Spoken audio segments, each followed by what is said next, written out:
Assimilate করো। শুধু অনেকে দেখবেন দুধ খেলেও হজম করতে পারে না। আমি আগরতলায় যেখানে থাকি, আমাদের খুব সুন্দর আশ্রম আছে, বিরাট আশ্রম, সবুজে ঘেরা, উঁচু টিলার ওপরে আমাদের গোশালা আছে, গরু আছে। তো অনেক সময় নানা জায়গা থেকে অতিথি আসেন, দেশ থেকে বিদেশ থেকে। তো আমাদের ঘরে খাঁটি দুধ, নিজেদের দুধ, তো সবাইকে দুধ দেওয়া হয়, একটু করে দুপুরে দই দেওয়া হয়, রাত্রেবেলায় দুধ দেওয়া হয়।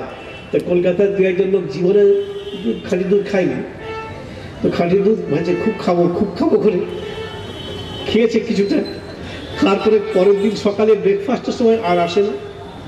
তো কোথায় গেল, বলছে না আর আসবে না। কেন? কালকে খাঁটি দুধ খেয়েছে, তো হজম করতে পারে না। দুধ খেলেই হবে না, তাকে হজম করতে হবে। হজম করে তাকে পুষ্টির অন্তর্গত করে শরীরের অংশ করতে হবে, তবে তো।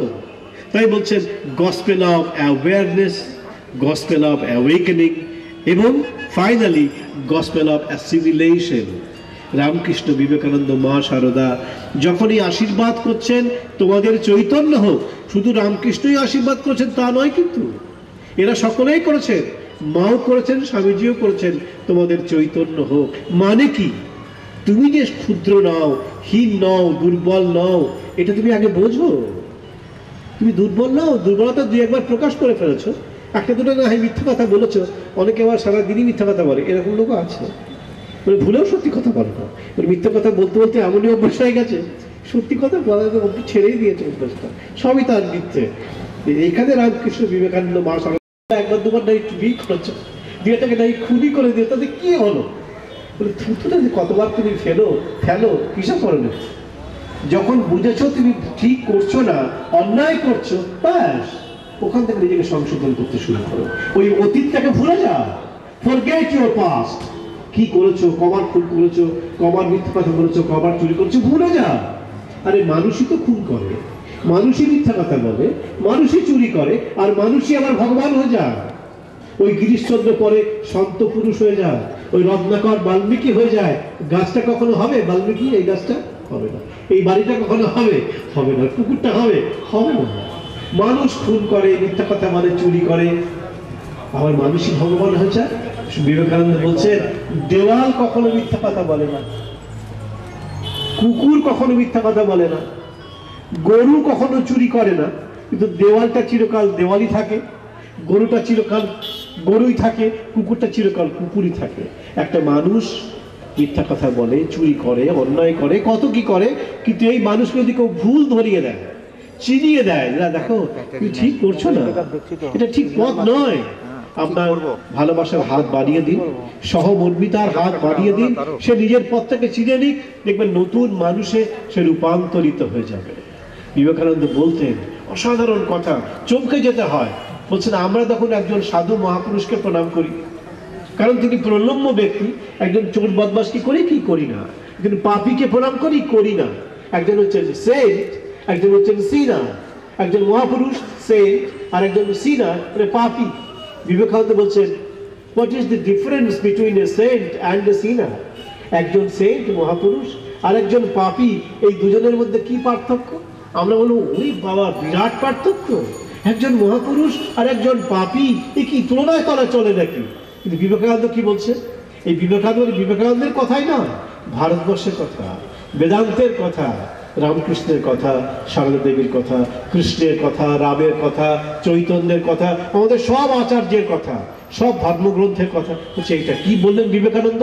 দি ওনলি ডিফারেন্স, একটু মাত্র পার্থক্য between a saint and a sinner is that every saint has a past and every sinner has a future.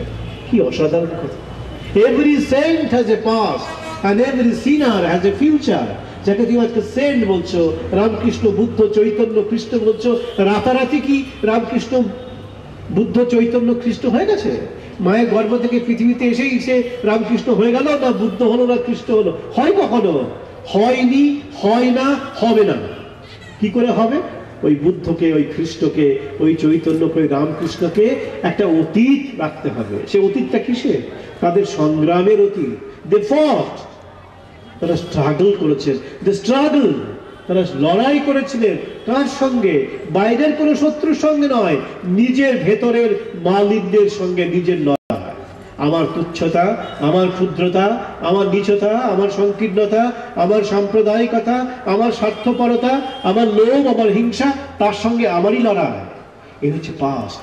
এই রামকৃষ্ণেরও আছে, বুদ্ধেরও আছে, খ্রিস্টেরও আছে, চৈতন্যেরও আছে, কৃষ্ণেরও আছে, রামচন্দ্রের আছে, প্রত্যেক মহাপুরুষের আছে। তাই বললেন every saint has a past. পাশাপাশি বললেন ভয় নেই তোমাদের, যারা পাপ করেছো, অন্যায় করেছো বলে মনে করছো, অপরাধ করেছো, তোমাদেরও ভয় নেই। কি হবে? Future. Every sinner has a future. দেখুন তো, এই হচ্ছে বেদান্তের বার্তা। এইটাই হচ্ছে কল্পতরু দিবসের তাৎপর্য। তোমার মধ্যে সেই শক্তি আছে, তাকে জাগ্রত করো। তোমার চৈতন্য হোক, তুমি চৈতন্য হও, সেই জাগরণ তোমার মধ্যে ঘটুক, সেই সচেতনতা তোমার মধ্যে আসুক। অবশেষে ওই চৈতন্যের মন্ত্রটিকে, চৈতন্যের বার্তাটিকে, জাগরণের মন্ত্রটিকে তোমার সত্তার অংশ করে নাও।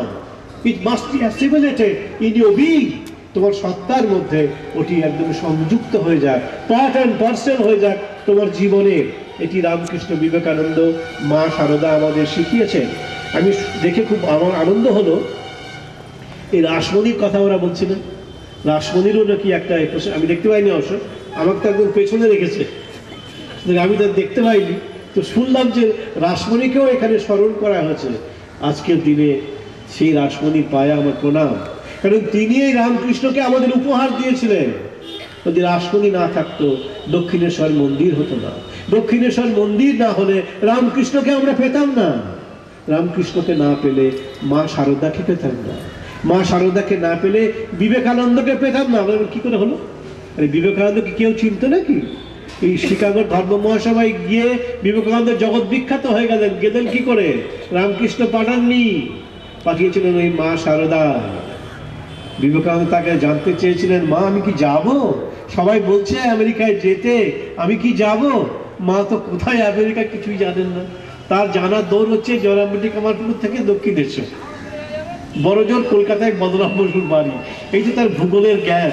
আর কোথায় শিকাগো, কোথায় আমেরিকা তিনি জানেন না। তিনি বলতেন, হ্যাঁ বাবা তুমি যাও, জগৎ তোমার জন্য প্রতীক্ষা করছে। রামকৃষ্ণ বলেনি, মা শারদা বলেছিলেন, সেই নিরক্ষরা পল্লী মহিলা, পল্লী বধূ, হ্যাঁ বাবা তুমি যাবে বই কি, তুমি আমেরিকায় যাবে, শিকাগো ধর্ম মহাসভায় যাবে, জগৎ তোমার জন্য প্রতীক্ষা করছে সেখানে। জগতের কল্যাণ হবে, ঠাকুর আমাকে বলে দিয়েছে। তাই বলছিলাম, মা শারদাকে না পেলে বিবেকানন্দকে পেতাম, আর ওই রাসমণিকে না পেলে কিছুই পেতাম না। রাসমণিকে পেয়েছিলাম বলে সব আমরা পেয়েছি। তাই রাসমণিকে যে আপনারা স্মরণ করেছেন, এর জন্য আপনাদের কাছে আমরা কৃতজ্ঞ।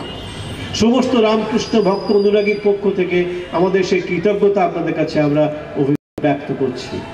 মন্দিরে ঢুকলাম, দেখলাম মা কালী আছেন, থাকবেনই তো, রাজরাজেশ্বরী করুণাময়ী কালী মন্দির। মা কালী ছাড়া কি করে মন্দির হবে? কিন্তু পাশে দেখলাম শিব আছে। আবার শিব না হয় কালীর সঙ্গে থাকবে, এতে কোনো আপত্তি নেই, কিন্তু ও পাশে আবার রাধাকৃষ্ণ থাকবে। মা কালীকে সারদার ক্ষমতা কারণ নেই, কোনো ইন্দ্রের বাবার ক্ষমতা নেই একে চড়াতে পারে। দেখুন না, গত 30, 35, 40 বছরের হিসেব নিন, কালীঘাটের ভিড় বাড়ছে তো বাড়ছে, দক্ষিণেশ্বরের ভিড় বাড়ছে তো বাড়ছে। এই তেজ, এই বিশ্বাস, এই নির্ভরতা থাকবে, ততদিন আমাদের ভয় নেই। বিভেদ থাকবে, ব্যর্থতা থাকবে, কিন্তু জীবনের অঙ্গ। ব্যর্থতা নেই কার? বুদ্ধের জীবনে ব্যর্থতা নেই, রামকৃষ্ণের জীবনে ব্যর্থতা নেই, সকলের জীবনেই ব্যর্থতা থাকে, কারণ তারা মানুষ হয়ে এসেছেন। ব্যর্থতা থাকবেই, কিন্তু ব্যর্থতা থাকলোই বা কি যায় আসে?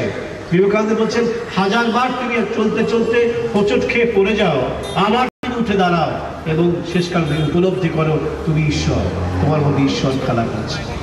ভগবানের কাছে প্রার্থনা করি, কল্পতরু ভগবান আমাদেরকে সেই কল্যাণ দিন, আনন্দ দিন, শান্তি দিন, সম্প্রীতি দিন। গোটা পৃথিবী জুড়ে নতুন বছর পালন করছে। এই নতুন বছরে আমরা সকলের জন্য প্রার্থনা করি কল্পতরু ভগবানের কাছে, আমাদের সকলের জীবনে শান্তি আসুক, আনন্দ আসুক, সমৃদ্ধি আসুক, ঐক্য সংহতি আসুক। আমাদের অন্তরের যে শক্তি আছে, জন্মগতভাবে যে শক্তির অধিকারী আমরা হয়েছি, সেই শক্তি আমাদের